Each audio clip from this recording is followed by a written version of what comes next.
now on our virtual stage is Heidi Bullock, Tealium's CMO. Heidi is coming up on 4 years with Tealium. She's a member of the Forbes Council, a keynote speaker, and also serves as a strategic advisor and board member. Prior to her time here, she's led global marketing organizations at Engagio and Marketo. And a fun fact about Heidi, her background is actually in genetic engineering and molecular biology. Heidi, thank you so much for being here with us today. Of course. Thank you, Lauren. This is going to be fun. It is. We have some amazing panelists lined up. Let's talk about them. First is Lynn Teo.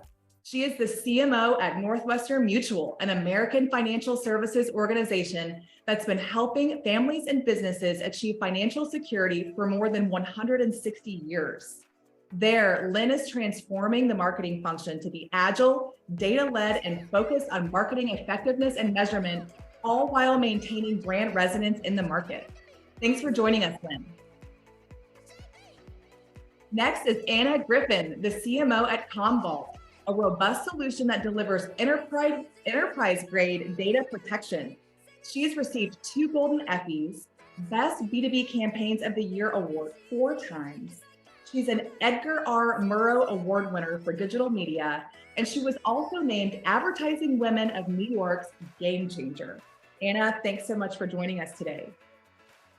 Next is Daniel Paulino. He is the Vice President of Digital Marketing at Bozzuto Group, a nationwide real estate company where he leads the development of digital marketing strategies. You can find Daniel on real estate conference stages across the country, evangelizing the role of CDPs and trusted customer experiences. Thanks so much for joining us, Daniel. And finally, Jauregui. He is an advisory partner at Jakala, a Spanish firm that provides strategic solutions aimed at creating a competitive edge in the market, where he oversees strategy, business development, data, and analytics. One of his roles there is to guide CMOs through complex technology implementations. Thank you so much for being here. This is an incredible group of power players. Heidi, I'll now turn it over to you. Great. Thanks for that introduction, Lauren. That's amazing. And I do want to first thank all our guests for joining us today. These are very busy people, and we really are appreciative of your time that you're giving us. And with that, I think one of the things that many of our listeners always look towards is, what are some of the resources that you all are accessing today to make sure that you're learning and becoming better in your careers? Lynn, I'll start with you. Is there a book or podcast right now that you would recommend? Yes, I'm a big fan of podcasts. The one that's a hot favorite for me is the one by Jim Stangl. It's called the CMO Podcast. Highly recommend it. As you all know, he was CMO at Procter & Gamble. That's right. That's a really good one. And it's a great way to get just those immediate fast tips and keep current on all the important topics. Anna, how about you? Is there a book or podcast you'd recommend? Yeah, there's a book, and I'm going to have to Google the author in a second and put it in the chat for everyone, but it's called Friction. And Friction, it's one of the most beautifully art-directed book I've ever read, but it's also incredibly wise on, essentially the premise of who's your competitor. Doesn't matter what business you are in the world, it's Uber. Because the second Uber removed friction completely through the process, that's the expectation in every facet of someone's life now. And so it really goes into, building a company, a brand, a customer experience, a frictionless experience, and meeting the customers in different places. It's a great read. And again, it's a beautiful book. So I'll Google in a second and put it in the chat. I love that. Yes, that's something we talk about on our team all the time is what can you do to remove friction? And the organizations that do that the best are going to win, because people, as you said, that the bar is there. I think Amazon's another organization that's done that. It's like, it's too easy. Actually, I do it too often now. It's like online shopping. Why not? And there's no friction, and we all love that. Andrew, how about you? Is there a podcast or book that you would recommend? Yeah, I'm a huge fan of podcasts, but actually I live in Spain and they are in Spanish. I think it's not going to add too much value, but there's a book that I recommend. The name is Impact.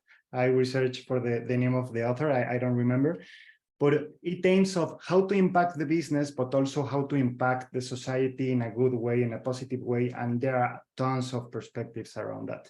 I recommend it. That's great. Daniel, how about you? Yeah, these are great recommendations. Thanks, Lynn, for yours. I spent a couple of years at Procter & Gamble earlier in my career, so definitely have to check that out. I love podcasts as well. So since 2016, I've listened to every single episode of How I Built This. I love that. I love that podcast, just really learning the stories of founders and how they've scaled their businesses. It's something that I don't miss it. That's it's always nice to hear other people's stories because you're like, I'm not alone in this, and other people, experience many of the same things. The other thing that I'd love to ask everyone, this is more of a fun question. We'll do the same order is, what is a childhood food that you love and still eat to this day? Your favorite thing? Lynn. I'll dive in. So for those of you listening from Asia, if you grew up in Singapore, there's a dish called Hainanese chicken rice. It's comforting chicken rice that I can also get in New York. So if you haven't tried it, do so. Good. Anna, how about you? Grapes. I used to love them frozen as a child, and now I like them in a bottle as an adult. Nice. And that's healthy too. Ander, how about you? Well, I was raised in Mexico, so even when you are a kid, you love spicy food, and as an adult, I love spicy food, any kind of spicy food. Me too, and I love Mexican food. Daniel, what's your go-to?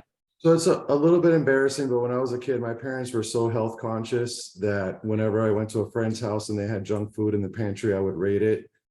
So to this day, I don't eat a lot of junk food, but sometimes I have to binge on it, and it just brings me back to being a kid again. Yeah, I think we grew up very similarly. My mom used to tell me that carob was chocolate for the longest time until I went over to a friend's house. I was like, wow, I've been led astray. All right. So why don't we get into things? And I think the first area that I would love to ask Lynn and Anna is really around, in the current economy, it's definitely been, I think, a challenging year for CMOs across the board. We had the pandemic. Then, I think that there's a lot of, fallout from that. What are some of the things that you would say are keeping you up at night right now? What's an area for your business that, maybe historically hasn't been concerning, but right now it is? And, Lynn, why don't we again start with you there? Yeah. Well, I think the economic environment that we're in impacts my industry very directly, right? When you think about the volatility of the markets, so as CMO, my one thing is, how do I continue to build confidence in our clients and in our investors, people who bought products from us? I think it's moments like that the consumer needs to hear the reassurance that they've made the right decisions. And it's important in times like this for them to stay the course, right? That you don't want any sudden movements in financial decisions impacting your family. But also think about ways to be relevant at moments like this. So, in times of uncertainty, if you're looking to retire, an annuity is something you should be thinking about for stability in your income. So I guess for me, what keeps me up at night is, how do I not take things for granted and be sure to earn the right and earn the relevance of my product and time with the consumer? I would say internally, I do worry about retention. So the staff that I do have today, how do I keep them engaged? How do I further develop them so that there's value in staying in my organization as we ride out, the bumps on the road? So that's kind of how it looks from my end. No, that makes a lot of sense. I think something that we see across the board, especially in environments like this, is trust is more important than ever. And people tend to be a lot more, risk adverse. It's like now is not the time that they want to make a big change. And I agree with you on the retention of people. I always think, people for all of us are the most important aspect. We couldn't do our jobs without our teams. Anna, what keeps you up at night? What are you really, thinking a lot about right now? Yeah. In times like, by the way, always, not just in times like these, but I think it's scrutinized and more critical in times like these, is the deep integration with sales and marketing. Like, if there's ever a moment where sales and marketing have to become so interlocked and agree and intertwine on, how we're going to operate, the sales and marketing expenditure, usually goes down. New logo acquisitions when the market isn't buying tends to go down. And so it means if you're not going wide, you've got to go narrow. And to go narrow requires incredibly targeted, like, let's be super clear where we need to go, what we need to do to best serve that, prospect or customer. And then let's make integrated plays to go and get them. This isn't usually an environment where you get to go wide. You got to go like, know your ideal customer profile and go get your guy or gal. And that takes a lot of coordination. If everyone's doing that individually, it doesn't scale, it doesn't work. So sales and marketing interlock always. That's right. And it also requires, I think, a lot of discipline too, because I think it's always easy if some, say there's a company that comes inbound and it might not be the best profile, it's tempting. So it takes discipline to say, no, we need to keep our course. So that's a great one. While I have both of you, I think what's another area as far as, thinking about your customers and retaining them, what is something that you feel right now that you're doing? Because all of us, I think in an economy like this, many folks are doubling down on their customer base. We want to make sure that we keep them happy and are focusing there, not just on net new logos. What is something both of you feel like is really instrumental to that? I do think that an affirmation of the customer's decision to work with us is important at this time, but also to think about how we can continue to be at the center of the customer's financial life, right? So I think about what are the right moments of engagement that tee up with specific knowledge of a customer segment so that the message lands in a much more, resonant way. I feel like those are areas of retention. In the space that I'm in, every client that we acquire stays with us for an average of 42 years. So for me, it is a function of the vertical that I'm in. But as I think about retention, it's about how do you cross-sell in a relevant way, but how do you bring the bigger picture of financial planning, to bear, which is kind of our value proposition. So I think at times like this, retention again is about the value that you provide and a further affirmation. Correct. I'll second that, but I'll also add in relationship. Relationship. If you're in a moment where you're trying to retain or renew customers, think about software. I'm in software, so B2B software sales. It used to be, you had a 3-year renewal, and we'll show up at the end of the 3 years and take you out for a steak dinner, and it's done. And hope you renew. And it doesn't work that way, nor should it work that way, because that doesn't show that you're genuinely vested and interested in your customer through the entire 3 years. So what that means is you've got to look for new, modern, digital tools to create relationship, to get first-party data, to be in engagement with them when you can't be with them live, but maybe they're in the product, or maybe they're in the site, or maybe they're in the app, and that constant, back and forth, real-time engagement and check-in. And sometimes it can be light, sometimes it can be joyful, moments of happiness. Sometimes it can be, I see you're having a problem, let me offer you some suggestions. But just it's like being there. You got to be in the moment with your customers, and to do that, you have to know what the moments are, and you have to figure out, what is your version of being there when you can't be there. And so it's a new way to think, and the companies that do that right do it very well and retain customers. Yeah, I couldn't agree with you more. I think all of us would love to have those, one-to-one conversations. Like when you're at a conference, it's great to talk to people, but you can't do that at scale. So you better have a way of understanding your buyer through data. And to me, even kind of getting a sense of like, wow, this looks like this could be a churn risk. Things are slowing down. What can I do to and be ready for that?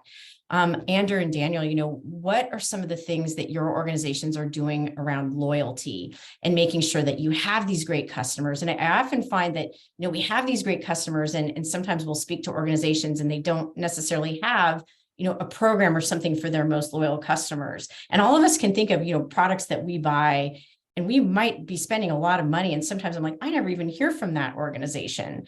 And so what, it's like, send me tacos or something, for both of you, what is something that you do for your most loyal customers and you feel like is working well? I have a different take on this because I'm a consultancy. Obviously I have clients, but I help my clients to build loyalty with the customers. We have been building loyalty programs for more than 20 years now. And what we are seeing right now, it's changing rapidly. Actually, loyalty is redefining its meaning. It's not how to retain customers. It's how your brand has a purpose to create a relationship, a lifetime relationship. I'm really attached what Lynn was saying, because one great example, we have been working alongside Tealium for 6 years with a huge financial institution to change the concept of stop managing campaigns and start managing vital moments of your customers and work on that. One great example is maybe a man or a woman who is buying diapers. That moment will tell you a lot, and it's a single data source, but will tell you that maybe this person is looking for a loan because they want to change the car, want to change the house, they need a life insurance. And when you interact with this, you truly create value to the customer. But in order to do so, you really need to align the full organization. You have to break a little bit the culture, tweak it a little bit, align the data, align the processes, and break a really wrong concept, which is no one is the owner of the client. And everyone is trying to fight who is the owner of the client. No, the client, it's what you are building as an organization, and you have to put it truly in the center and build that mindset of we are a purpose-driven brand, and it's what we are trying to help our customers doing. That's great. Right. It's like everyone owns that customer experience. It's not just one group. Daniel, what would you say? That's a great question. So with Bozzuto, we're a little different than some of the other panelists here. We have a very large physical footprint and presence around the country. So we have 300 luxury apartment buildings from coast to coast. People literally live in our buildings. We have well over 100,000 residents that live, right? So if you think of home, you think of your sanctuary, right? That's where you can drown the noise from around the world. But apartments can be a commodity. They are, right? When you think about the actual building, it's a commodity. There's so many apartment buildings out there. Who here hasn't been to a beautiful hotel, whether it was on vacation or at work for a work trip, where you were so excited, but the entire experience was a letdown? And the letdown always has to do with the physical experience, right? It's the people, right? The people, the process, and the people behind that experience were what did not meet your expectations. Mm-hmm. At Bozzuto, we're already an experience forward company. Our goal and our one of our North Stars is to reach love brand status. That's a brand where customers will not accept a substitute. So for us right now, we've realized that we cannot reach that status without also obsessing about the digital experience as much as we do the physical experience, right? CX these days, I don't think should have a delineation between digital and physical. It's all one and the same. Customers are weaving in and out on a daily basis from physical to digital. And we want to create more of those moments of delight with them from that standpoint. For us, the CDP is at the heart of that. Do you have an example, Daniel, just for our listeners, of something that you collect digitally, some type of information that informs the physical experience to ultimately have that brand that people love so much? Because just looking at your background, I think all of us are like, wow, looks very, very nice. And I would love to hear kind of an example of like, wow, our buyers, they always look for this type of furnishing or some information they provide you digitally that informs the physical. Yeah, absolutely. So, we absolutely focus and obsess about the experience and the design of the buildings. But we're also really in tune with the mindset of our residents and what's on their mind. What are they thinking? What are the pain points that they are experiencing with us? And so we know from continuous research that the biggest moment of frustration and of friction in the entire process is the move-in experience, right? You're moving from one place to another. There's so much to coordinate. There's so much to schedule and get done. And it's a very stressful process. So for us, we've heard that loud and clear from our residents. And we've done a lot to invest from a digital standpoint on how we can ease that experience. And again, this is a great example. It's a physical experience where you're experiencing a very high level of stress and friction. But from a digital standpoint, there's a lot that we can do to make that experience easier for you. That's great. And it's delighting people. It's getting out in front of it, which I like that a lot. So this question is really for everyone. We hear a lot today about customer experience. And I think everyone here would say, of course it matters. And that's something that's important. But for each of you, what would you say is at the core of your customer experience for your organization? What is sort of that North Star that you're really thinking a lot about? I like Anders' point where it's not just marketing, it's the entire company that needs to be thinking about it. And Lynn, for your organization, what is that, that North Star for customer experience? Yeah, I think I would echo what Daniel just said about the channels playing together. For my business, it's a B2B to C play.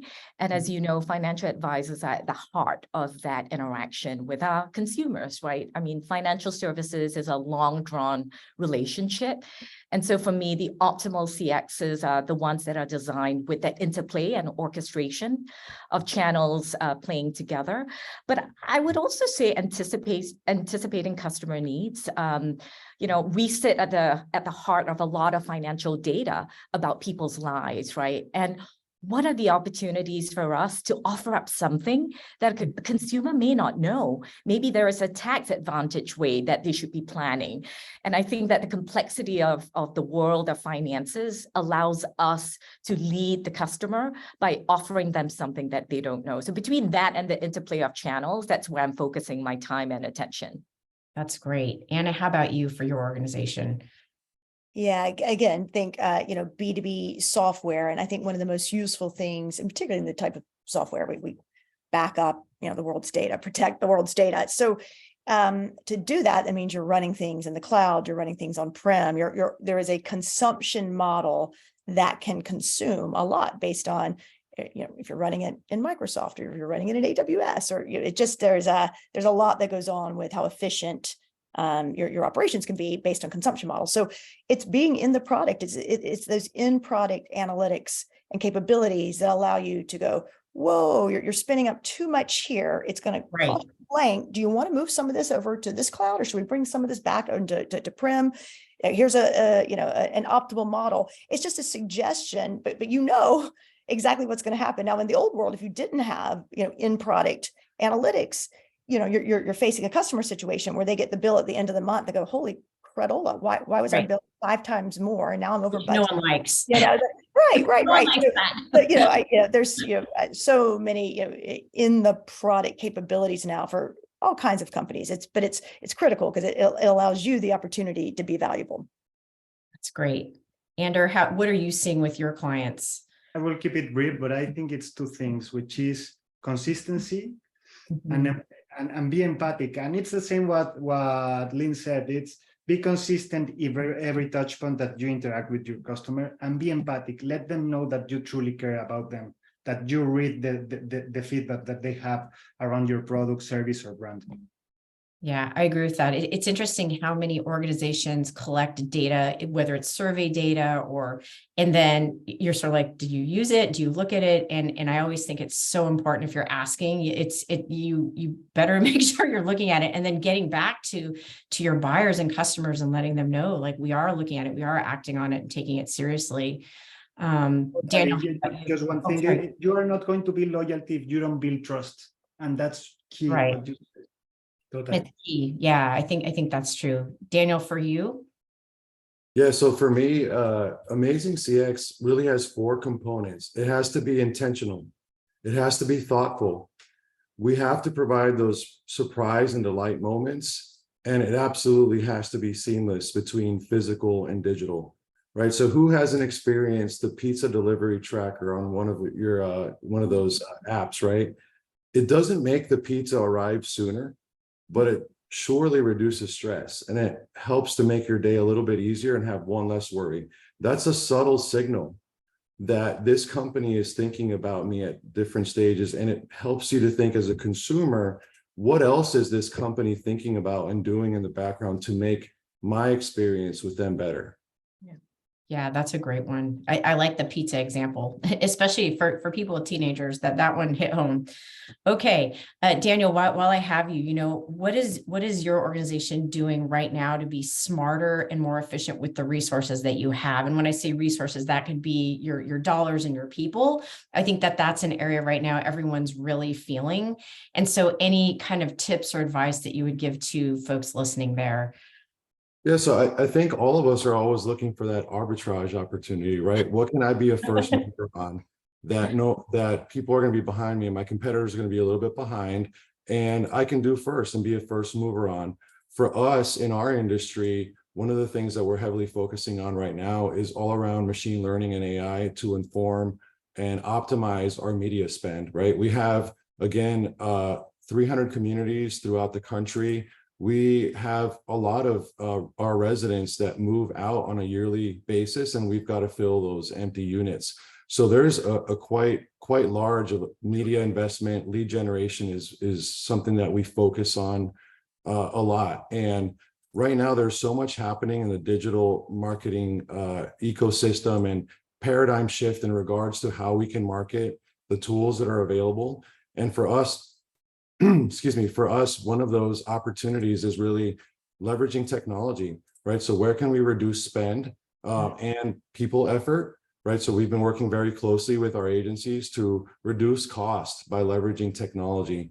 And the CDP is at the heart of that again. So I think it's a consistent theme for us that this technology is something that's quite helpful and has a lot of benefits to us, not only from our business standpoint, but to provide a better experience for our customers as well.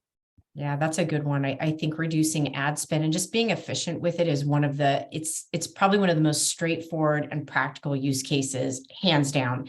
And there's so many companies we speak to all the time, and they're not doing that. Somebody could have already purchased the product and they're still spending on that audience, and it just isn't, it's not a good thing right now. You know, Lynn, I'll pass it over to you. How about for you? What are you doing in this area?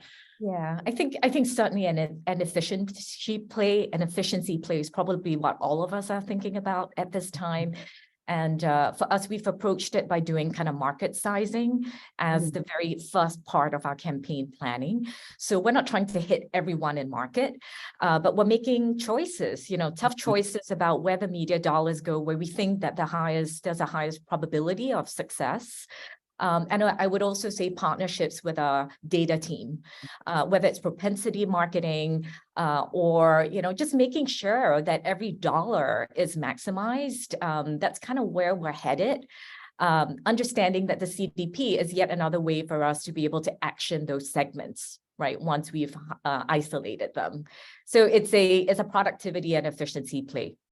That's great. So kind of your best bets. And Anna, I noticed earlier you talked a lot about, marketing and sales being very connected and focusing on your ICP. I'm guessing your answer is going to have something to do with that, but love to hear your thoughts as well. Yeah, a tool that we're using right now that I love is Writer AI. So, AI generation. You self-train with the brand, the messages, the personas, the narratives, if you know who you're selling to, who the buying influencers are, the things they care about, you can train your AI content engine to quickly write. And sales and marketing working together, you can write all your outreach sequences like in seconds. You can write all of your social posts. You can write, it just is a content machine. And even playing off Daniel's saying, you want more efficient ad spend, you want more just efficiency, all up in the marketing organization. A marketing organization is all about content and SEO and the efficiencies gained there. And so using AI to write in a format that allows you to gain those efficiencies faster is a way to multiply not only resources but also effective marketing impact. Yeah, I love that. That's a great AI use case too. I love that. And I think I actually really love that one because it's an area that people can spend a lot of money on. It can be very time consuming, especially if you're in multiple countries and have translations. So I hopefully people are taking notes. I haven't seen, I would love anyone in the chat because I want to learn from your attendees as well. I haven't seen you said the magic word translation, and I haven't seen a great translation tool that's either, through ChatGPT or like that. Does anybody know about an amazing AI? Add to the chat. I've actually tried ChatGPT for this as well too, because we had a big content piece and everyone's like, oh, the translations, that's going to take forever because we have, so many countries that we support. And I think we found that certain languages were pretty good, but then there's little nuances or subtleties where the translation doesn't quite work. So you still need somebody to review it. But I still think it probably gets you, 80% of the way there. But Andrew, how about you? Well, I think efficiency for me, it's a different concept, because when you use a pencil and you write it, and you will, at the end of the pad, you will have a pencil this size, and that's efficiency. It's going to be an efficient pencil.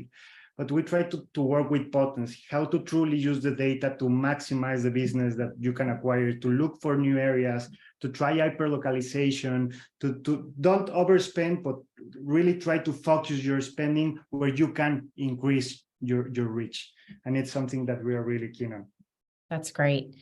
I think for the group, we'll ask, one more key question. And I think it's the theme of this event, and it's all around future-proofing your business, because I think a lot of us, to me, a big takeaway over the last few years, it's been dynamic times. It's something we hear over and over, but it's really been true. And I think I've personally, in my working career, I've never seen a time that's been there's just been so much change. And we know that we're going to continue to see that. So, Lynn, what are you doing, in your organization to really make sure that your team and your technology and everything is ready for whatever comes next? And hopefully it's going to be we're getting ready for some good things. So curious your thoughts there. Yeah, my final thoughts before I step away real quick. Yeah. It would be in product marketing. As a business, we do not want to exist without the existence and acknowledgement of the financial advisor. But I think in product marketing is where certain contextual products can be brought up and suggested, and then it leads to more productive conversations with the financial advisors. So everyone, I have to step away. It's been a delight. Thank you for having me. Thank you so much, Lynn. Bye-bye. Yes, CMOs are busy. Anna, how about you? I think the hardest thing in older, more established companies is you have to evolve. You have to evolve every 4 or 5 years in your business model, and it just because society, customers, buying preferences. Like in the world of software, when the whole world went SaaS, better than buying SaaS or moving your business model to the next business model. And I think what happens is companies often get really stuck in the well, we can't do that, because this, and it'd be too hard to price it that way, and we can't go back and change all of that. And at the end of the day, I get that, but we've tried this. That's not how the customer thinks. They're going to buy what they need, and they don't care if it's software or SaaS or what consumption model, or they need all of that flexibility, because that, again, think the world of friction, like remove that, create a platform where they're 1000% their preference of, in my world, what they want to back up. Where do you want to back it up? What consumption model do you want? Do you want it SaaS? Do you want it software? Do you want and don't make it the company's problem. Like, it's our problem to seamlessly solve that and enable that. So the companies who can keep up with the way that consumers and buyers and expect are the companies that are future-proofed. But it's the companies that don't look outside their walls and get stuck in that. It'd be really hard. That would take 2 years to fix that. That's right. And it'd be 2 years if you don't. So keep up. Keep up. I feel like you always hear in the meetings like, oh, we tried that 5 years ago, it didn't work. And I love your point that it's like, if you're not somebody that can remain flexible, it's your customers will answer the question for you, right? Your business is, you're not going to grow and you're going to struggle. So do you have advice for those listening, how to keep sort of that growth mindset internally? Because I agree. I think that's one of the hardest things. I think when you're a startup and, hey, the company's been around 3 years, you don't have tons of tech debt. It's easy to stay nimble and do all the things. But, how do you kind of keep that mindset going internally? I think, and this is for marketing, because marketers, they need to do this. And sometimes I think they get lazy and they don't do this. You have to stay on top of market intelligence. And if you want to really find out what, markets get competitive, disruptors come in. And if you want to really find out, what your competitor, go do your expert network background, go interview the ex-head of strategy at the company that started to take your market share, go do research, go interview the ex-head of sellers, customers, find the guys that are disrupting and understand what their business model, their strategy, their investment. Go find these things out, and it's easy to do. And it makes you more valuable in an organization to bring in market and strategy intelligence. This is like, get out of the marketing as a bunch of tactics that we run and execute campaigns, and market. You're a chief market officer. Go understand the market and bring that value into your company. And there's lots of ways that you can do that. So just go There's always a disruptor. Find out what they're doing and why. Yeah, I love it. And today there's really very few barriers to get that information. So you're completely right. Daniel, Ander, we're running low on time, but future-proofing your business in a few minutes. Daniel, let's start with you. Sorry.